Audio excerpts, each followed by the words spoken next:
Well, today I'm going to tell you about viral pathogens. I've got a clump of junk here on the sidewalk. Point out a few things to what to look for. This is a knockout rose. This is Bermuda grass. This Bermuda grass is growing inside the beds alongside my roses. What we're looking at is Bermuda mite infection. This little mite gets into the Bermuda, and one of the telltale signs right here, there's a little broom stalk part right here sticking out. There it is, where they bit into it in the stage of growth where it's sprouting. So if I can focus in, there you go. It looks kind of like a little broom stalk on the end. I'm talking about that thing right there. Another sign to look for would be the leaf spot patterns. Now this Bermuda has already been treated. I treated it 2 weeks ago.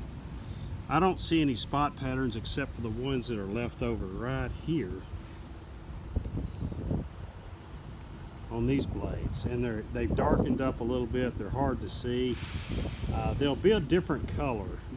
Some of them are white specked now, and some of them have turned brown. But these blades right in here are going to be the ones that are affected. There's other signs. You'll probably see spots on the stem too. Let me see. Here's an example. This one is the same variety. It's got the broom tail right here, and then the new growth is a little bit dwarfed. It's a little bit thinner blade. It's clumping. Now, pathogens, when you see them in plants, you'll see clumping, and a real bad case will be on roses.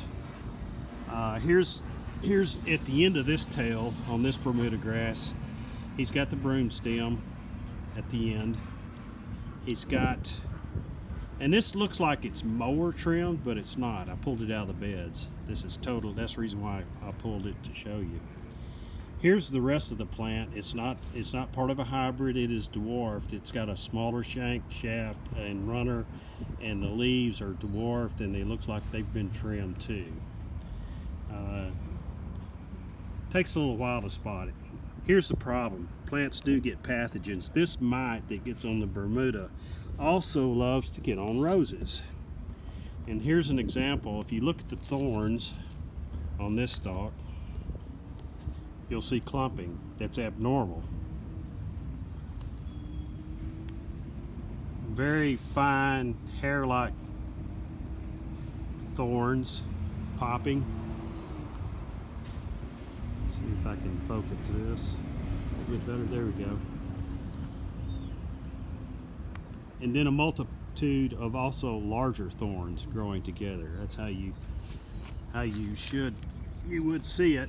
Now on these thorns, there's a little bit, on the mature thorns, there's a little bit of separation here, which is about normal spacing, but then it's invaded with all these miniature thorns.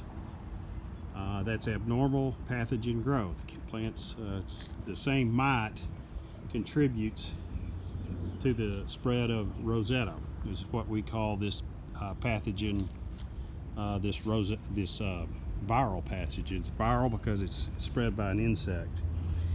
So I've trimmed my plants off. Last week I hit it with a little hydrogen peroxide and put some bug killer down, fertilizer 2 weeks ago, and I think we're okay. The pathogen will probably never go away, but you can doctor it as you go along. Later on I'll show you some more examples of the pathogen that's been in treated plants and so forth. But basically, if you've got a yard with Bermuda and you're trying to grow knockout roses, which were grown for the effects of bypassing the rosetta disease, look out. They get the disease more than your standby rose plant. So something to look at when you're thinking about buying roses. I'd kind of on knockouts. I hope I don't get sued for this, but I think they get it more than any other rose as far as I've ever seen. Thank you very much. Have a nice day.